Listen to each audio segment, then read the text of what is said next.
pasal 36, Yehezkiel pasal 36 ayat 22 sampai 27. Ya. Yehezkiel pasal 36, saya akan baca ayat 22, kemudian saudara ayat 23. Demikian kita saling bergantian ya. Janji pemulihan. Oleh karena itu katakanlah kepada kaum Israel, beginilah firman Tuhan Allah. Bukan karena kamu aku bertindak, hai kaum Israel, tetapi karena namaku yang kudus yang kamu najiskan di tengah bangsa-bangsa di mana kamu datang. Ayat 23, aku akan menguduskan namaku yang besar yang sudah dinajiskan di tengah bangsa-bangsa dan yang kamu najiskan di tengah-tengah mereka. Dan bangsa-bangsa akan mengetahui bahwa akulah Tuhan. Demikianlah firman Tuhan Allah, manakala aku menunjukkan kekudusanku kepadamu di hadapan bangsa-bangsa. Aku akan menjemput kamu dari antara bangsa-bangsa dan mengumpulkan kamu dari semua negeri dan akan membawa kamu kembali ke tanahmu. Aku akan mencurahkan kepadamu air jernih yang akan mentahirkan kamu dari segala kenajisanmu dan dari semua berhala-berhalamu. Aku akan mentahirkan kamu. Kamu akan kuberikan hati yang baru dan roh yang baru di dalam batinmu. Dan aku akan menjauhkan dari tubuhmu hati yang keras dan kuberikan kepadamu hati yang taat. Rohku akan kuberikan diam di dalam batinmu dan aku akan ketetapanku dan tetap berpegang pada peraturan-peraturanku dan melakukannya. Amin. Nah, saudara yang dikasih Tuhan, teks ini berbicara mengenai janji pemulihan yang Tuhan akan kerjakan kepada bangsa Yehuda pada waktu itu. Saudara ya, kalau kita perhatikan ada kata aku akan, diulang-ulang dari ayat 24, 25, 26, 27. Aku akan, aku akan, aku akan, aku akan, dan aku akan. Jadi ini sebuah janji ya. Sebuah janji bahwa Tuhan akan memulihkan bangsa Yehuda. Nah saudara, sekilas saya mau sampaikan, kita semua mungkin sudah tahu, beberapa dari saudara tahu bahwa setelah Raja Salomo meninggal dunia, kerajaan Israel itu pecah menjadi dua, saudara ya. Yang utara namanya Israel dan yang selatan namanya Yehuda. Nah, semua raja baik di kerajaan Israel maupun di kerajaan Yehuda, mayoritas dari raja-raja yang memerintah itu tidak mengasihi Tuhan. Mereka tidak mau hidup mentaati firman Tuhan atau perintah Tuhan. Mereka melakukan ketidakadilan, melakukan dosa-dosa seksual dan lain sebagainya. Sehingga akhirnya Tuhan menghajar, Tuhan mendisiplin bangsa Israel dan Yehuda ini, saudara ya. Bangsa Israel dikalahkan oleh Asyur dan bangsa Yehuda dikalahkan oleh Babel. Nah, teks ini diperuntukkan untuk bangsa Yehuda. Jadi Nabi Yehezkiel dipanggil, diutus oleh Tuhan untuk menyampaikan mengenai janji pemulihan yang Tuhan akan kerjakan kepada bangsa Yehuda yang pada waktu itu sedang berada di pembuangan di negeri asing, saudara, yaitu negeri Babel. Kalau kita lihat tadi ayatnya yang ke-24, Tuhan berjanji akan menjemput mereka dari antara bangsa-bangsa dan akan mengumpulkan mereka dari semua negeri dan membawa mereka kembali ke tanah perjanjian ya. Nah, saudara yang dikasih Tuhan, pertanyaannya kenapa Tuhan perlu memulangkan bangsa Yehuda kembali ke tanah perjanjian? Nah, kalau kita perhatikan ayat 22, Tuhan melalui firman-Nya memberikan jawaban ya. Dikatakan, bukan karena kamu aku bertindak, hai kaum Israel, ya, tetapi karena namaku yang kudus yang kamu najiskan di tengah bangsa-bangsa. Jadi Tuhan, kenapa sih Tuhan perlu mengembalikan bangsa Yehuda ke tanah perjanjian? Saudara, itu karena nama Tuhan telah dinajiskan di antara bangsa-bangsa. Nah, saya perlu menjelaskan latar belakang budaya kuno pada waktu itu, saudara ya. Jadi untuk bisa memahami kalimat ini. Jadi dalam budaya kuno pada waktu itu kalau ada bangsa A melawan bangsa B, maka itu bukan sekedar masalah politik dan militer. Tapi itu masalah rohani, ya, masalah spiritual. Jadi kalau ada bangsa A melawan bangsa B itu urusannya bukan sekedar urusan militer dan politik, tapi itu berbicara masalah spiritual, masalah rohani. Jadi Allah bangsa yang disembah oleh bangsa A itu sedang berperang melawan Allah yang disembah oleh bangsa B. Itu pemikiran orang pada waktu itu seperti itu, saudara. Sehingga ketika bangsa A ini kalah, maka Allah bangsa A itu dianggap lebih rendah daripada Allah bangsa B, begitu. Begitu pula sebaliknya. Nah jadi saudara, ketika bangsa Yehuda, kita tahu bangsa Yehuda menyembah YHWH, ya Jehovah, Yahweh, Tuhan. Ya, bangsa Yehuda menyembah Tuhan. Nah ketika bangsa Yehuda kalah dengan bangsa Babel, dikalahkan oleh bangsa Babel, maka bangsa-bangsa lain akan menganggap rendah nama Tuhan yang disembah oleh bangsa Yehuda. Ya mereka akan menganggap bahwa Tuhan lebih lemah daripada dewa-dewa yang disembah oleh bangsa Babel. Dan mereka akan menganggap Tuhan tidak mampu menjaga umatnya. Jadi konteks pemikiran pada waktu itu seperti itu, saudara. Padahal kita semua tahu bahwa pembuangan di Babel itu terjadi bukan karena Tuhan lebih lemah daripada dewa-dewa bangsa Babel. Bukan karena Tuhan juga tidak mampu menjaga umatnya, jelas Tuhan lebih kuat dari dewa-dewa manapun, amin. Jelas Tuhan juga mampu menjaga umatnya, tapi kita tahu kenapa Tuhan izinkan bangsa Yehuda kalah perang dan kenapa Tuhan izinkan mereka ada di pembuangan di Babel itu karena Tuhan sedang mendisiplin mereka. Tuhan sedang menghajar mereka, mendidik mereka. Karena apa? Karena bangsa Yehuda pada waktu itu terus-menerus hidup dalam ketidaktaatan kepada Tuhan. Itu sebabnya Tuhan berjanji akan memulangkan bangsa Yehuda ke tanah perjanjian. Tujuannya adalah untuk membuktikan bahwa Dia adalah Tuhan yang memegang kendali atas umatnya. Bahwa Dia adalah Tuhan yang juga memegang kendali atas semua bangsa yang ada di dunia ini.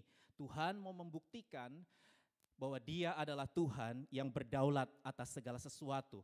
Itu sebabnya Dia menyatakan kekudusan namanya dengan mengembalikan kembali bangsa Yehuda pulang ke tanah perjanjian. Sekali lagi itu dinyatakan karena Tuhan mau menyatakan kekudusan namanya yang telah dinajiskan oleh bangsa Yehuda karena ketidaktaatan mereka. Dan semua kita tahu kalau kita baca kitab Yesaya, Tuhan berbicara bahwa nanti akan ada satu raja yang bernama Kores, saudara ya, dari Persia yang akan mengalahkan Babel. Dalam sejarah kita tahu bahwa Tuhan memakai Raja Kores untuk memulangkan kembali bangsa Yehuda kembali ke tanah perjanjian.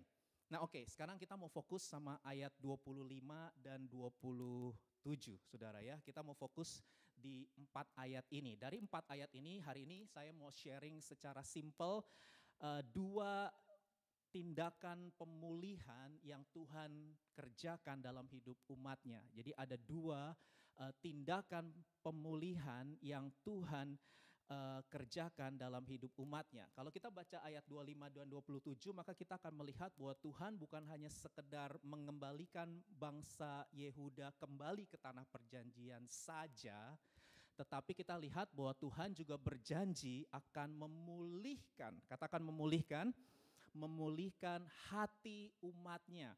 Dan saya percaya ini juga yang Tuhan akan kerjakan dalam hidup saudara dan saya sebagai umat Tuhan, amin. Tuhan rindu memulihkan hati saudara dan saya. Bilang kanan kiri, Tuhan mau memulihkan hatimu dan hatiku, amin. Tuhan mau memulihkan hati kita karena memang hati adalah pusat inti dari kehidupan seseorang. Nah hari ini kita mau belajar pemulihan hati, janji pemulihan hati yang Tuhan mau kerjakan. Ada 2, apa pekerjaan pemulihan yang Tuhan akan kerjakan dalam hati umatnya. Yang pertama saudara, Tuhan akan menyucikan kita dari berhala. Katakan menyucikan dari berhala, 2, 3. Menyucikan dari berhala. Mari kita baca sekali lagi ayat 25 saudara ya, janji Tuhan. 2, 3.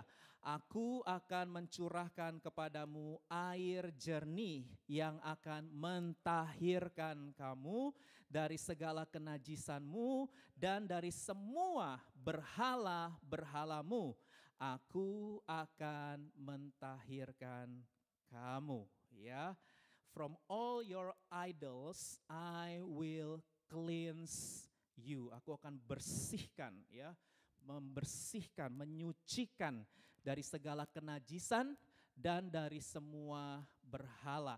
Nah, saudara, dari ayat 25 ini kita bisa memahami bahwa persoalan utama dari bangsa Yehuda itu bukan persoalan kehilangan tanah perjanjian, bukan persoalan kehilangan kota Yerusalem, bukan persoalan kehilangan bait Allah. Itu bukan persoalan utama, meskipun mereka mengalami kehilangan Yerusalem, bait Allah dan tanah perjanjian. Tapi di hadapan Tuhan itu bukan persoalan utama. Ya, di hadapan Tuhan persoalan utama bangsa Yehuda juga bukan karena mereka mengalami ketidaknyamanan, karena mereka ada di negeri orang lain, di negeri Babel di mana mereka mengalami penghinaan atau direndahkan. Bukan juga karena pembuangan di Babel, itu bukan persoalan utama mereka. Lalu apa persoalan utama mereka? Persoalan utama mereka adalah penyembahan berhala. Inilah yang menjadi akar utama, sumber penyebab utama dari ketidaktaatan bangsa Yehuda kepada Tuhan. Dan ini yang Tuhan mau bereskan. Nah, saudara, kita tahu kalau kita baca Alkitab, sepanjang Alkitab, saudara ya, kita tahu bahwa penyembahan berhala itu merupakan sebuah dosa perselingkuhan atau perjinahan secara rohani. Kenapa? Karena umat Tuhan, termasuk saudara dan saya, kita ini adalah kekasihnya Tuhan. Kita ini adalah mempelainya Tuhan. Kita inilah kekasih-kekasihnya Tuhan. Sehingga ketika kita menyembah berhala, itu berarti kita sedang berselingkuh atau berzina secara rohani. Dan ini adalah sebuah persoalan yang serius. Saudara, kalau saudara lihat 10 perintah Allah, kita lihat perintah pertama dan kedua, saya baca buat saudara. Yang pertama, jangan ada padamu Allah lain di hadapanku. Ya, jangan membuat bagimu patung yang menyerupai apapun. Jangan sujud menyembah kepadanya atau beribadah kepadanya. Saudara perhatikan, dari 10 hukum Tuhan yang diberikan kepada umatnya waktu itu bangsa Israel, saudara perhatikan, kenapa larangan untuk menyembah berhala itu ditaruh di bagian paling awal? Dan kenapa larangan untuk menyembah berhala, saudara, itu sampai 2 perintah? Yang lain cuma satu perintah, tapi larangan menyembah berhala itu 2 perintah, saudara. Apakah itu terjadi secara kebetulan? Tidak.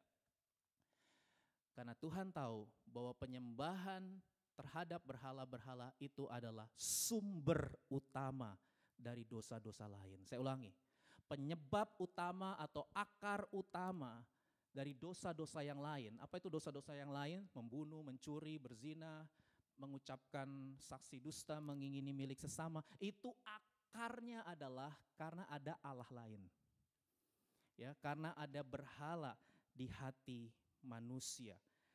Nah, saudara, seorang pastor bernama Timothy Keller memberikan, menurut saya ini definisi yang bagus, yang praktis gitu ya, supaya kita bisa memahami apa itu berhala atau idol. An idol is anything.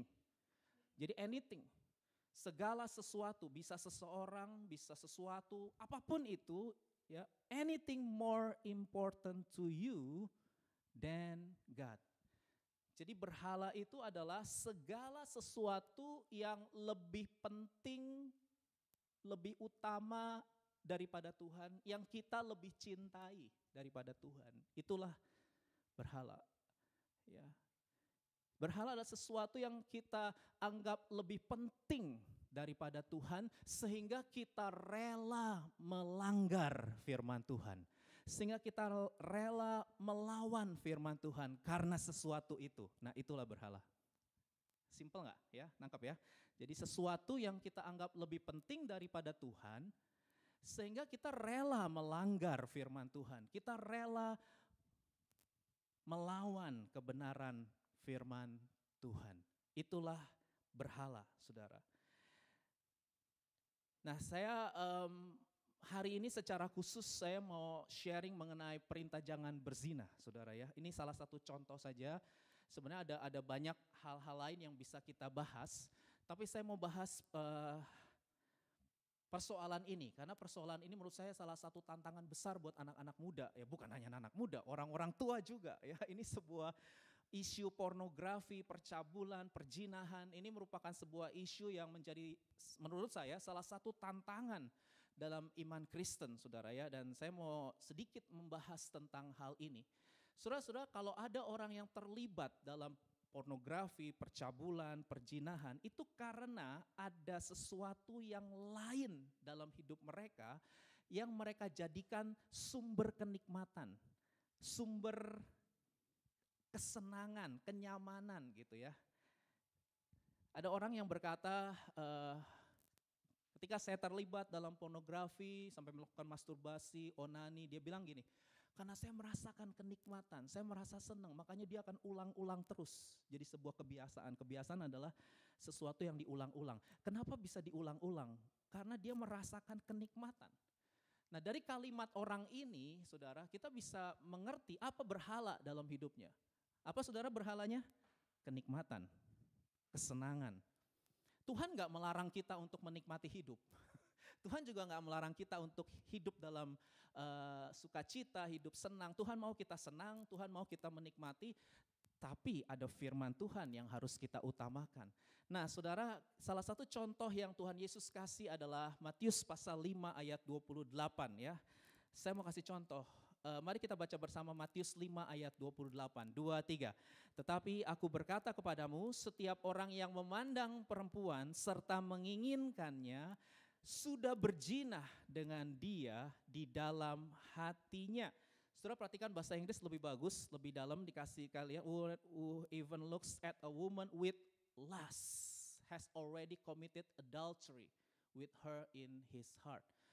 Saudara, jadi di hadapan Tuhan Yesus yang namanya adultery, apakah itu namanya pornografi, percabulan, perjinahan, dosa-dosa seksual, apapun itu namanya adultery, itu dimulai ya dari hawa nafsu, lust, dimulai dari hawa nafsu. Jadi ini memang dalam bahasa aslinya, bahasa Inggris lebih bagus ya memang menerjemahkan.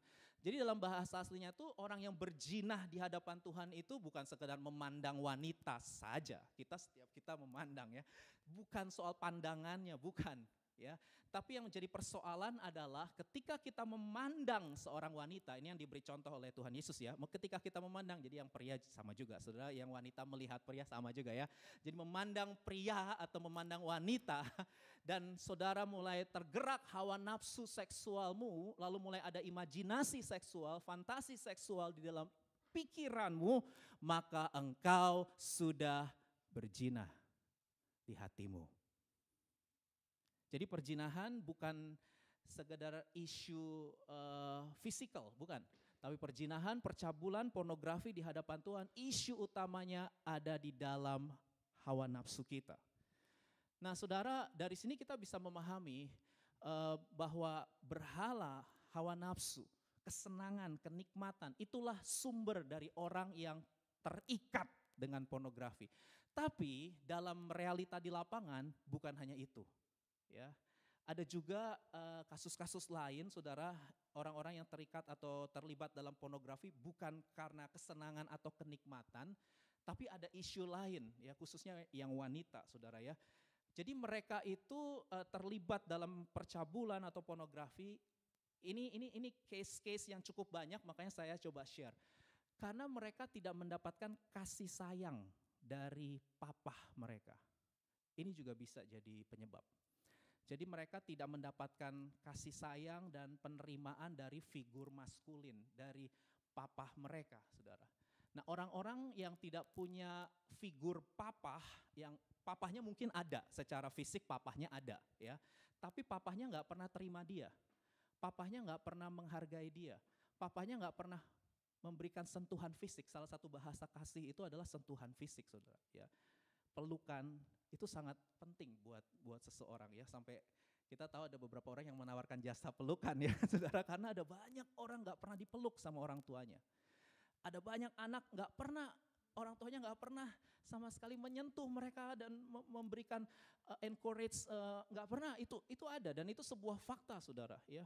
Mereka merindukan penerimaan, mereka merindukan penghargaan, mereka merindukan sentuhan fisik, tapi mereka tidak pernah dapatkan itu dari orang tua mereka. Sekalipun orang tua mereka ada secara fisik saudara. Nah ini akan menjadi sebuah kasus juga ketika mereka sudah mulai beranjak dewasa saudara. Karena hal ini bisa membuat kekosongan di dalam hati mereka. Mereka haus akan penerimaan orang. Mereka haus akan kasih sayang orang. Karena mereka nggak mendapatkan penerimaan dari keluarga mereka, khususnya papa. Ya, nah ini bahaya, saudara. Jadi mereka merasa diri mereka tidak diinginkan oleh keluarganya atau tidak diinginkan oleh orang lain, sehingga ketika ada orang lain yang menginginkan mereka, saudara, karena mereka hampa, karena mereka kosong, merasa nggak diinginkan, sehingga ketika ada orang lain yang menginginkan mereka dan orang itu adalah pria hidung belang, saudara, ketika ada orang lain yang menginginkan mereka, maka mereka akan rela barter untuk memberikan apa saja untuk orang itu. Kenapa? Karena mereka merasa ada yang menerima mereka. Jadi mereka akan rela melanggar firman Tuhan.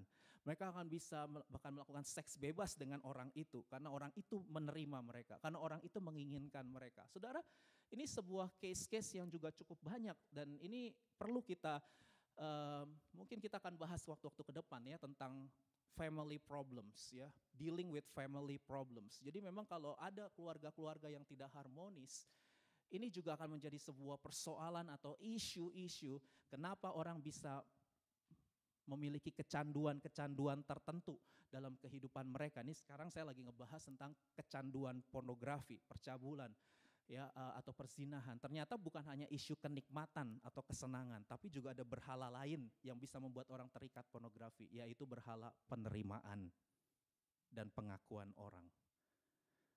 Nah, saudara, hal ini yang perlu kita hati-hati sekali, saudara ya. Itu sebabnya kita mau belajar, saudara, sebenarnya kalau ada orang yang mengalami kecanduan, ya apapun itu kecanduannya, nggak cuma pornografi, tapi bisa banyak kecanduan dalam hidup ini, saudara ya. Sesuatu yang mengikat saudara, yang memuaskan hawa nafsu saudara, sehingga saudara tidak hidup dalam kehendak Tuhan, tidak hidup sesuai dengan firman Tuhan. Ya, tadi saya ngomong tentang seks bebas, jelas firman Tuhan mengajarkan kalau seks itu boleh dinikmati oleh satu orang pria dan satu orang wanita di dalam pernikahan yang sudah diberkati. Tuhan tidak melarang hubungan seks. Tuhan izinkan, bahkan Tuhan kasih. Ini loh sarananya, kamu bisa menikmati hubungan seks, tapi dalam pernikahan yang sudah diberkati antara satu orang pria dengan satu orang wanita. Kejadian pasal 1 ayat 26-28, Kejadian pasal 2 ayat 24. Tuhan sudah kasih. Ya, tapi ada banyak orang yang melanggar firman Tuhan tersebut dan kebanyakan mereka melakukan dosa-dosa pornografi bukan karena faktor seksualnya, saudara, tapi itu karena ada berhala penerimaan, berhala pengakuan di hati mereka. Ya, nah salah satu contoh yang tadi saya share, dan kalau kita mau lihat secara umum, saudara, bicara tentang kecanduan itu bisa terjadi pada seseorang karena faktor yang pertama, akar utamanya adalah karena pelarian, ya. Karena pelarian seseorang terhadap banyak hal. Bisa karena tuntutan, bisa karena yaitu tadi konflik dengan keluarga. Ini yang paling banyak isunya, saudara ya. Konflik dengan orang tua, ya. Karena mereka mengalami konflik dan mereka hidupnya dalam tertekan, pahit hatinya, luka batinnya ya, karena figur ayah yang tadi saya udah cerita, karena figur ayah yang tidak menerima mereka, tidak mengasihi mereka, tidak menghargai mereka, nggak pernah memberikan sentuhan fisik dan lain sebagainya. Atau mungkin bukan hanya sekedar itu, tapi ada ayah-ayah yang kejam, otoriter, ya, yang bahkan melakukan kekerasan, caci maki, memanipulasi. Wah, ya saudara, kita harus mengerti kondisi real seperti itu. Dan ada banyak orang-orang yang stres, saudara. Sehingga ketika mereka stres, mereka pelarian, cari sesuatu, entah itu hiburan atau kesenangan ya, untuk membuat mereka bisa menikmati kesenangan seakan-akan bisa bebaslah dari stresnya mereka karena konflik dengan keluarga, belum lagi tuntutan studi, tuntutan pekerjaan, konflik dengan teman-teman dan banyak macam. Ya, jadi ada banyak hal, saudara, yang bisa membuat orang lelah berpikir ya, atau merasa beban berat hidup mereka, sehingga mereka merasa perlu hiburan, ya. Nggak salah dengan hiburan, tapi saudara harus tahu hiburan apa dulu yang sudah lakukan. Hiburan untuk memuaskan hawa nafsu atau hiburan yang memang fine, yang baik, yang tidak melanggar firman Tuhan. Jadi kita juga perlu memahami saudara bahwa akar utama dari orang yang kecanduan itu adalah yang pertama karena dia pelarian. Jadi kita harus cari tahu dia sedang mengalami apa sehingga dia pelarian. Yang kedua, tadi saya sudah share sedikit bahwa penyebabnya adalah karena ada apa? Kekosongan di hatinya. Hatinya hampa, hatinya kosong. Jadi dia butuh penerimaan dari orang lain. Ya, dia butuh penerimaan dari karena dia nggak terima dari keluarganya, maka dia akan cari ke orang lain, ke teman-teman dan lain sebagainya. Dan ini sangat bahaya sekali, ya. Kalau nggak dibereskan, saudara, ini akan bisa mengarah kita pada hal-hal yang destruktif, saudara. Karena manusia semua sudah jatuh di dalam dosa. Jadi ini adalah hal yang sangat berbahaya ketika saudara berusaha mencari penerimaan dan pengakuan dari orang lain, saudara akan berakhir dengan kekecewaan. Ya, saya ulangi, selama saudara mengejar orang, mengejar manusia untuk mengisi kekosongan di hatimu, saudara pikir dengan punya pacar, saudara bisa happy, bahagia, ya dengan menikah, saudara bisa happy, bahagia. Percayalah sama saya. At the end, saudara akan kecewa dengan hidup ini. Dan saudara akan kecewa juga dengan orang-orang. Karena semua orang sudah jatuh di dalam dosa. Tidak ada satu orang pun di dunia ini yang bisa memuaskan kekosongan di hati kita. Dan tidak ada satu benda di dunia ini, entah itu uang, entah itu materi, apapun lah itu, yang bisa mengisi kekosongan di hati manusia. Sampai akhir hidupmu, saudara akan putus asa. Karena satu-satunya pribadi yang bisa memuaskan kekosongan di hati kita, itu adalah pencipta kita dan kekasih kita, yaitu Tuhan sendiri. Amin. Karena kita didesain memang untuk mengasihi Tuhan. Kalau saudara keluar dari desain itu, sampai akhir hidupmu, saudara tidak akan pernah bisa mengalami kepuasan di batinmu. Itu sebabnya hari ini, saya nggak tahu sih kondisi saudara bagaimana ya. Mungkin bisa banyak ceritanya nanti di call ya, karena ini kan hal yang mungkin sifatnya saya nggak tahu hubungan saudara dengan orang tua saudara bagaimana ya. Mungkin saya nggak tahu ya, apakah mungkin ada di antara saudara yang nggak punya papa secara jasmani karena papa sudah meninggal, ya, atau saudara punya papa secara jasmani tapi papa saudara melukai hati saudara, ya, nggak pernah memberikan kata-kata pujian, nggak pernah memberikan kata-kata penghargaan, nggak pernah mengasihi saudara dengan kasih yang tulus gitu, atau mungkin membanding-bandingkan saudara dengan kakakmu atau dengan adikmu. Saya nggak tahu apa saudara mengalami luka di hati saudara dengan orang tua, bisa dengan papa, bisa dengan mama, tapi memang secara khusus kalau dosa pornografi ini lebih banyak kaitannya sama figur maskulin ya, sama papa gitu, lebih banyak ke situ arahnya orang-orang yang terikat pornografi. Tapi kalaupun saudara sekarang sedang terluka, ya, saya berdoa saudara supaya saudara datanglah kepada Bapa di surga. Karena hanya Bapa di surga yang bisa mengasihi engkau dengan kasih yang kekal. Alami dan kenalilah kasih dari Bapa di surga. Saudara, nanti kita akan doa ya secara khusus. Kita mau putuskan perbudakan dosa. Kita hari ini nanti mau berdoa secara khusus untuk melakukan pelepasan terhadap orang-orang yang terikat dengan pornografi dan mungkin yang lain juga, terikat dengan hawa nafsu ya, yang membuat saudara nggak bisa lepas saudara ya. Begitu kuat mengikat saudara. Nah hari ini nanti kita akan doa secara khusus karena memang ini adalah janji Tuhan. Tuhan mau menyucikan kita dari segala berhala. Ya, Tuhan mau melepaskan. Sekali lagi kecanduan itu cuma gejala, tapi akar utamanya karena ada berhala. Jadi nanti yang perlu kita lakukan doa pelepasan untuk membebaskan itu adalah berhala-berhalanya saudara ya. Berhala-berhalanya bukan kecanduannya. Kecanduan itu cuma simptom, gejala. Tapi hari ini kita mau cabut akarnya, ya, bukan hanya babat daun, tapi cabut akar. Karena kalau cuma babat daun nanti numbuh lagi. Kalau kita cuma babat daunnya nanti dia numbuh-numbuh terus. Tapi yang perlu kita lakukan adalah pohon itu cabut akarnya. Kalau akarnya udah dicabut gak akan tumbuh lagi tuh daun-daunnya. Gak akan kecanduan apa-apa lagi kalau akarnya sudah dicabut, saudara. Ya, saya berdoa ini bukan sesuatu yang instan, tapi kita harus lakukan, ya. Kita harus lakukan. Nanti memang proses ini seharusnya melalui konseling ya, melalui konseling one on one untuk cari latar belakangnya, kenapa bisa mulai kecanduan ini atau kecanduan itu ya. Nanti mungkin lebih banyak dibahas di Cool, saudara ya, konseling dan lain sebagainya. Tapi kalaupun sudah ada luka di hati dengan orang tua, saudara mari belajar untuk melepaskan pengampunan. Amin. Karena saudara harus tahu, papa saudara bisa menyakiti saudara seperti itu karena dia juga disakiti oleh papahnya dia, kakek kita berarti. Jadi itu sebuah siklus turun-temurun, saudara. Jadi kalau ada orang tua melukai anak, itu karena orang tuanya juga terluka dengan orang tuanya. Paham gak maksud saya? Jadi saudara harus ngerti kalau ada orang melukai, itu karena hatinya dia juga terluka. Ngerti ya? Gak tiba-tiba dia melukai begitu saja.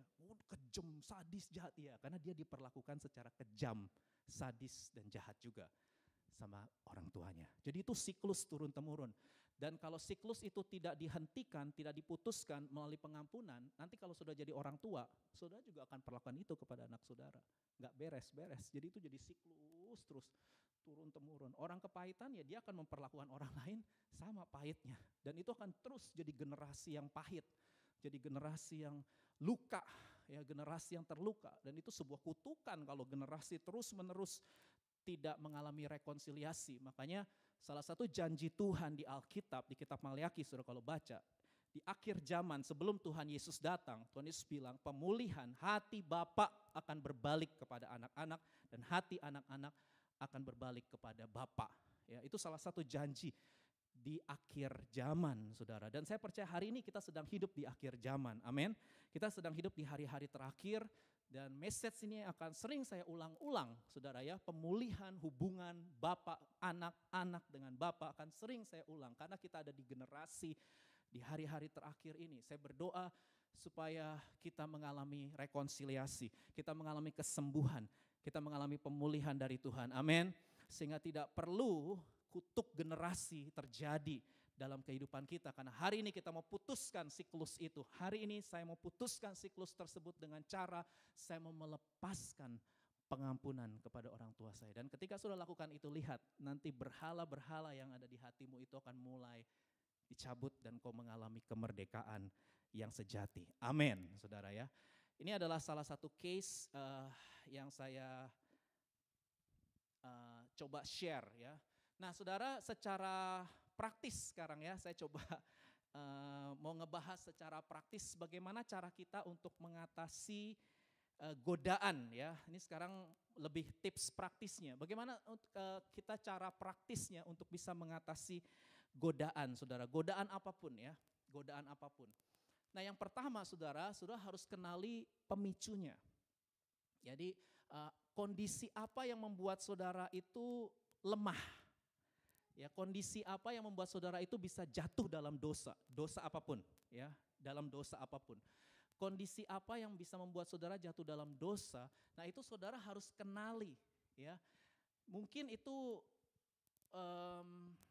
bisa aktivitas tertentu, bisa hiburan tertentu, bisa waktu tertentu, bisa juga tempat tertentu. Ya, mungkin saudara semua sudah tahu. Kalau saudara mau menghindari dosa seksual, maka ya jangan pacaran, berduaan di dalam kamar. Jangan bilang, oh aku punya roh, aku punya roh yang lebih besar dari roh yang ada di dalam dunia ini. Aku punya self control. Punya self control kalau sudah berduaan terus di dalam kamar dengan orang yang saudara suka, lama-lama saudara jebol juga karena manusia itu punya keinginan daging, roh kuat tapi daging itu lemah. Jadi ya jangan coba-coba tempat tertentu, tempat yang gelap ya, tempat yang remang-remang, yang sepi, nggak ada orang, itu juga berbahaya. Ya, jadi saudara harus hindari tempat-tempat tertentu, hiburan-hiburan tertentu, waktu-waktu tertentu atau perasaan-perasaan tertentu. Ya, ada orang yang ketika lagi bete, ketika lagi stres, ketika lagi nganggur, lagi nyantai, lagi gak ada kerjaan, jatuh dalam dosa. Contoh Daud, jatuh dalam dosa perzinahan karena seharusnya perang dia gak perang. Dia nyantai-nyantai di suatu rumah, akhirnya lihat Batsheba lagi mandi, jatuh dia. Karena nganggur itu berbahaya, bilang kanan kiri. Nganggur itu bahaya, ya bilang. Nganggur sendirian di dalam kamar itu bahaya. Ya, nganggur sendirian di dalam kamar, ya itu juga bahaya. Jadi memang saya cukup ini juga karena sudah banyak yang sendirian ya di kamar ya. Jadi aduh itu juga salah satu challenge ya, salah satu tantangan. Ya, sendirian itu berbahaya, Saudara ya. Sendirian itu berbahaya. Nah, nganggur itu berbahaya. Banyak mungkin hal-hal lain yang kita perlu waspadai, Saudara ya. Atau mungkin orang-orang tertentu ini juga sudah perlu waspadai. Jadi bukan sekedar tempat, aktivitas, waktu atau perasaan, tapi orang-orang tertentu. Jadi kalau sudah ketemu orang-orang ini jatuh, Saudara. Kalau sudah ketemu sama orang-orang ini, mainnya sama orang-orang ini, ingat pergaulan yang buruk merusak kebiasaan yang baik. Kalau sudah tahu orang-orang ini yang bisa membuat saudara jatuh, saudara harus hindari orang-orang itu. Enggak semua orang harus kita jadikan sahabat. Makanya berhala penerimaan ini harus diberesin nih.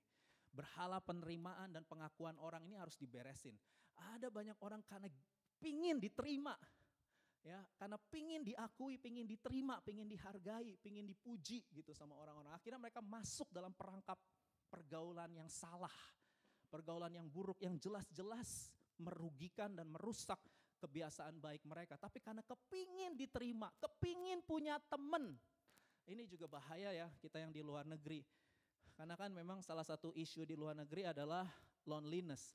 Makanya kenapa tiap pengumuman saya selalu, bukan saya, WL kan selalu bilang kita punya cool, kita punya community of love. Karena saudara di luar negeri ini memang isu-isu loneliness itu salah satu tantangan juga. Saudara jangan sampai salah pilih pergaulan. Karena ada orang karena pingin diterima, dia bergaul dengan orang-orang tertentu, ya, atau main permainan tertentu, dan permainan itu akhirnya membuat dia jadi ngomong kotor, melecehkan orang, membuli orang, menghina orang, tapi demi diterima oleh orang-orang ini, dia mau lakukan itu. Padahal jelas Alkitab bilang gak boleh ada perkataan kotor, kasihilah sesamamu, kita gak boleh melecehkan orang, membuli orang, menghina orang, gak boleh. Alkitab bilang kita harus jadi berkat, gak boleh jadi batu sandungan. Tapi ada beberapa orang karena demi diterima oleh orang-orang ini, mereka rela melakukan apapun karena orang-orang ini. Saudara, saya dorong saudara gabunglah di community of love. Ya, kita punya gembala-gembala cool yang mengasihi Tuhan. Kita punya gembala-gembala cool yang hidup benar, hidup dalam kekudusan. Ya, jadi cool kita community of love. Kita bukan komunitas sempurna, kita juga masih bisa meleset-meleset saudara. Tapi kita punya hati mau mengasihi Tuhan. Kita punya hati yang mau bertumbuh menjadi dewasa secara rohani. Iman kita, pengharapan kita, kasih kita. Joinlah dengan cool BIC setiap Rabu. Saudara melalui Zoom meeting beberapa cool juga udah ada yang onsite. Saudara, karena pergaulan yang buruk merusak kebiasaan yang baik. Tapi pergaulan yang baik itu akan menghilangkan kebiasaan yang buruk. Jadi kalau saudara ada dalam komunitas yang baik, yang kondusif, maka itu akan membantu saudara untuk bisa lepas dari kebiasaan. Makanya poin saya yang kedua adalah milikilah support system. Dan support system itu haruslah orang-orang yang cinta Tuhan. Bukan orang sempurna ya, kita gereja ini bukan kumpulan orang sempurna. Jadi saudara jangan ekspektasi di gereja semua orangnya sempurna ya, enggak. Ya pendetanya juga enggak sempurna, masih bisa meleset-meleset, tapi kita punya hati yang mau dibentuk. Kita punya hati yang mau diajar, kita punya hati yang mau berubah, itu yang penting. Bukan kesempurnaan ya, tapi kita punya hati untuk mengasihi Tuhan, kita punya hati untuk mengasihi orang lain. Kita mau jadi berkat untuk orang lain, karena memang itu perintah Tuhan. Kasihilah Tuhan, kasihilah sesamamu. Dan kita punya visi raise up, reach out, impact. Kita mau hidup kita tuh gak jadi batu sandungan buat orang lain. Kita mau hidup kita itu jadi berkat bagi orang lain. Jadi saudara harus tanyakan sama dirimu, kalau saya bergaul dengan orang-orang ini terus, kira-kira hidup saya jadi berkat gak? Kalau saya bergaul sama orang-orang ini terus, kira-kira ke depan saya makin dewasa gak? Makin bertanggung jawab, makin cinta Tuhan. Kira-kira saya makin setia gak? Coba saudara harus punya kalkulasi dong, prediksi. Kalau saya lakukan kebiasaan ini terus-menerus, kira-kira ke depannya gimana ya? Ujung-ujungnya gimana ya? Kalau saya memperlakukan orang lain caranya begini terus, ada orang-orang yang juteknya minta ampun ya saudara ya. Aduh jutek, tapi pengen punya pasangan hidup, pengen punya pacar, tapi jutek banget. Saya udah, beberapa ya, ya saya pelayanan pengembalaan ya. Waduh, saya ketemu macam-macam tipe ya. Ada orang yang udah disapa, udah disenyum, tapi jutek banget saudara ya, ada itu. Tapi pengen punya pacar dan gak dapat pacar ya. Kita kadang suka kasih teguran, kasih masukan. Ya kalau kamu pengen punya pacar, ya itu tolonglah jangan terlalu jutek terus gitu ya. Karena cowok juga takut ya deketin ya kalau misalnya modelnya kayak begitu gitu. Jadi saudara harus kalkulasi juga. Kalau saya cara memperlakukan orang lain begini terus, kira-kira hidup saya jadi berkat nggak? Banyak orang diberkati nggak ya? Misalnya kalau saudara jadi orang yang sangat egois misalnya contoh, kira-kira saudara jadi berkat nggak ya? Jadi kita perlu lakukan kalkulasi dalam hidup ini ya. Karena tomorrow starts today. Hari depan itu dimulai hari ini. Kalau saudara mau punya hari depan menjadi serupa dengan Tuhan Yesus, saudara mau mengalami masa depan yang penuh pengharapan, maka saudara harus cek. Kira-kira kebiasaan yang saya lakukan ini, kira-kira akan membawa saya kemana? Sesuai kehendak Tuhan enggak? Membuat saya makin mengasihi Tuhan enggak? Kalau enggak, berarti saudara harus lakukan perubahan. Halo, amin. Saudara harus melakukan perubahan, change and replace. Katakan change and replace, 2, 3, change and replace. Cara untuk mengganti kebiasaan lama adalah dengan memiliki kebiasaan baru. Ya, cara untuk mengatasi kebiasaan lama adalah memiliki kebiasaan baru. Ya, saya kasih contoh saya lah, ini dulu sih sebelum menikah ya. Saya punya kebiasaan tidur siang.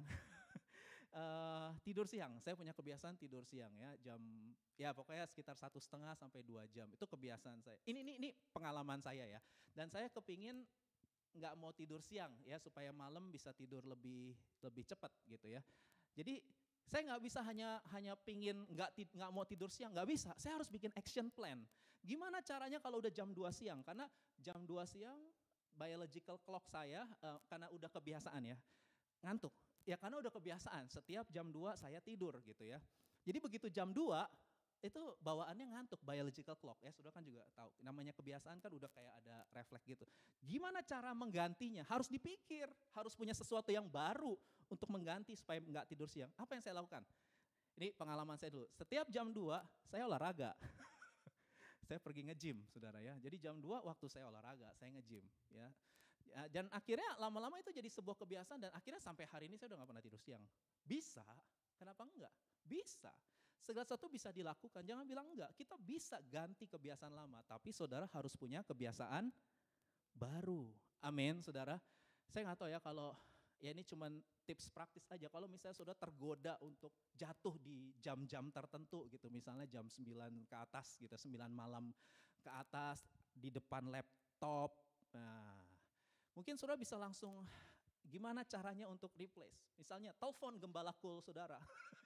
Halo CIV, atau halo Ko Kevin, atau telepon teman-teman cool. Kalau saudara udah mulai mikir ada pikiran kotor, udah mulai pengen jarinya ini mau lihat situs-situs porno misalnya atau apa, saudara saya pikir kita harus segera lakukan sesuatu. Kalau memang itu sudah menjadi titik lemah, ya mungkin salah satunya adalah telepon keluarga saudara, atau telepon ajak ngobrol ya dan lain sebagainya. Ya nggak perlu kasih tahu, kok Kevin saya lagi tergoda nih, ya nggak usah ya. Tapi telepon aja, ajak ngobrol. Jadi memang harus smart ya, harus smart, harus pikirin sesuatu. Ya saya juga bahkan saudara, nih saya cerita juga nih pengalaman saya. Saudara ketika pikiran kotor dalam diri saya datang. Saudara pikir pendeta nggak bisa? Bisa, pendeta juga bisa punya itu. Apa yang saya lakukan? Saya push up. Saya push up. Kalau nggak saya cuci muka, supaya harus ada pengalihan perhatian. Ya, harus ada pengalihan perhatian. Olahraga itu salah satu pengalihan perhatian. Kalau kita udah terlalu fokus nih, udah mau jatuh dosa nih, harus segera dialihkan. Ya, misalnya push up, olahraga, keluar dari kamar saudara, lihat pemandangan di sekitar saudara, ya jogging kayak apa kayak lari atau jalan malam nggak apa-apa. Pokoknya intinya apapun yang saudara lakukan, Roh Kudus pasti akan tolong, ya.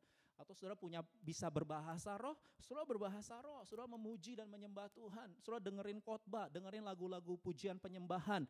Itu harus dialihkan, saudara, harus dialihkan. Amin.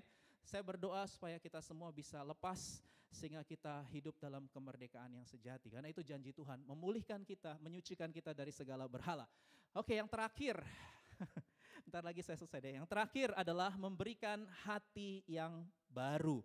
Memberikan hati yang baru. Yehezkiel 36 ayat 26 sampai 27. Mari kita baca bersama 2-3. Kamu akan kuberikan hati yang baru dan roh yang baru di dalam batinmu, dan aku akan menjauhkan dari tubuhmu hati yang keras, dan kuberikan kepadamu hati yang taat. Rohku akan kuberikan diam di dalam batinmu, dan aku akan membuat kamu hidup menurut segala ketetapanku, dan tetap berpegang pada peraturan-peraturanku dan melakukannya. Saudara, jadi janji Tuhan yang kedua, Tuhan mau memulihkan kita, Dia mau memberikan hati yang baru, hati dan roh ya. Kalau di sini dikatakan hati yang baru dan roh yang baru, itu sebenarnya sama saja. Hati dan roh itu bicara pusat inti kehidupan seseorang, saudara ya. Tuhan Yesus juga bilang kan, dari dalam hati keluarlah. Ya, jadi segala sesuatu itu meluap dari hati. Nah, seorang teolog bernama Oswald J. Smith berkata, the heart of the problem is the problem of the heart. Ya, Hana boleh tolong iringi. The heart of the problem is the problem of the heart. Jadi masalah dari atau inti, the heart of the problem itu maksudnya inti dari masalah seseorang itu ada pada hati orang itu. Ya, inti dari masalah seseorang, masalah apapun, saudara ya, masalah apapun. Itu dimulai dari hati kita, dari dalam hati kita, dari dalam hati kita. Berhala-berhala itu juga dimulai dari hati. Berhala yang tadi saya maksud ya, kesenangan, kenikmatan, penerimaan, pengakuan orang, itu juga semua dimulai dari hati. Hati yang hampa, hati yang kosong. Ya. Jadi intinya itu adalah hati. Yang perlu diberesin itu adalah hatinya. Dan ini memang melalui pelayanan konseling biasanya kita bisa tahu hati terdalam seseorang itu ya.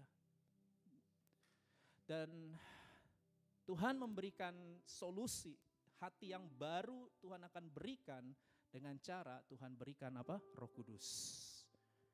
Tadi dikatakan, rohku akan kuberikan diam di dalam hatimu, dalam batinmu, sehingga kamu bisa menurut segala ketetapanku dan berpegang pada peraturanku. Roh Kuduslah solusinya. Ya, Roh Kuduslah sumber pemulihan kita. Nah, saudara, ini kan teks ini perjanjian lama, ini janji Tuhan. Karena waktu di zaman perjanjian lama, Roh Kudus itu temporary, berdiam dalam diri orang itu hanya temporary, hanya sementara. Ya. Dan Nabi Yehezkiel kan hidup di perjanjian lama. Jadi apa yang diucapkan oleh Nabi Yehezkiel ini sebenarnya sebuah nubuatan untuk masa yang akan datang, bahwa Tuhan akan mencurahkan rohnya untuk berdiam secara permanen dalam hidup semua orang percaya. Dan kapan itu direalisasikan? Ketika hari Pentakosta, Kisah Rasul pasal 2. Hari Pentakosta, Roh Kudus dicurahkan, dan sejak hari itu sampai hari ini, Roh Kudus itu berdiam dalam diri semua orang percaya secara permanen. Jadi dia berdiam dalam diri kita untuk selama-lamanya. Dia melahirbarukan kita, dia memeteraikan kita sebagai jaminan keselamatan, dan bukan hanya itu, tapi Roh Kudus juga mau memenuhi kita setiap hari. Amin. Kita gak bisa saudara dengan kekuatan sendiri. Tadi saya memang kasih tips-tips praktis ya. Tapi sekali lagi, kalau bukan Roh Kudus gak bisa juga. Meskipun kita udah pakai cara-cara tadi ya, tips-tips yang tadi saya coba share. Karena terlalu kuat memang hawa nafsu manusia. Segala sesuatu yang tidak bisa saudara kendalikan, itu akan berbalik mengendalikan saudara. Dan gimana caranya untuk kita punya self-control yang kuat? Ingat, self-control itu buah Roh Kudus. Self-control itu buah Roh Kudus, saudara. Jadi kita baru bisa punya penguasaan diri kalau kita dipenuhi oleh Roh Kudus. Kalau kita gak dipenuhi dengan Roh Kudus, mau pakai cara apapun, pasti ada saja kelemahannya, saudara. Mau pakai strategi apapun, tetap aja ada kelemahannya. Karena sumber transformasi yang sejati itu Roh Kudus. Katakan amin. Dan kita mau hidup kita dipenuhi dengan Roh Kudus setiap hari, supaya hidup kita tidak dikuasai oleh hawa nafsu, keinginan daging. Apa itu keinginan daging? Galatia pasal 5, percabulan, kedengkian, iri hati, kemabukan, pesta pora, dan lain sebagainya. Saudara, Gimana caranya untuk mengatasi keinginan daging? Rasul Paulus bilang, hiduplah oleh roh. Satu-satunya cara untuk mengatasi percabulan, iri hati, kedengkian, pertengkaran, perselisihan, kemabukan, pesta pora. Salah satu caranya adalah kita harus, bukan salah satu. Satu-satunya cara untuk mengalahkan keinginan daging adalah kita harus dipenuhi oleh Roh Kudus. Amin. Kita harus dipenuhi oleh Roh Kudus. Bukan hanya di hari Minggu, tapi setiap hari dalam hidup kita, kita dipenuhi oleh Roh Kudus. Karena Dia akan memberikan kita hati yang baru, hati yang responsif, hati yang taat. Kita taat karena kita memang cinta sama Tuhan. Nanti kita nyanyi ya lagu tadi. Jesus, I'm in love with you. Itu Roh Kudus, saudara, yang bisa sampai kita punya desire-nya Tuhan. Desire-ku Tuhan, aku ingin senangkan Tuhan. Melakukan firman-Mu itu kesukaan hatiku. Itu Roh Kudus, saudara. Dan mari kita berdoa sekarang supaya Roh Kudus penuhi kita. Dan nanti saya akan juga doa pelepasan. Kalau ada saudara yang terlibat, terikat, masih susah, tak berdaya ya dengan, saya gak tahu apakah ada perbudakan hawa nafsu yang menguasai kita. Hari ini kita minta Roh Kudus, lepaskan aku dari perbudakan hawa nafsu ini. Lepaskan aku dari keinginan daging ini. Dan penuhi aku dengan Roh-Mu sehingga aku bisa hidup dalam kemenangan. Hari ini kita belajar 2 poin, saudara, janji pemulihan yang Tuhan mau kerjakan. Yang pertama, menyucikan kita dari segala berhala. Dan yang kedua, memberikan kita hati yang baru. Roh-Nya akan memenuhi terus kehidupan kita. Mari kita bangkit berdiri, kita nyanyikan lagu tadi, Jesus, I'm in love.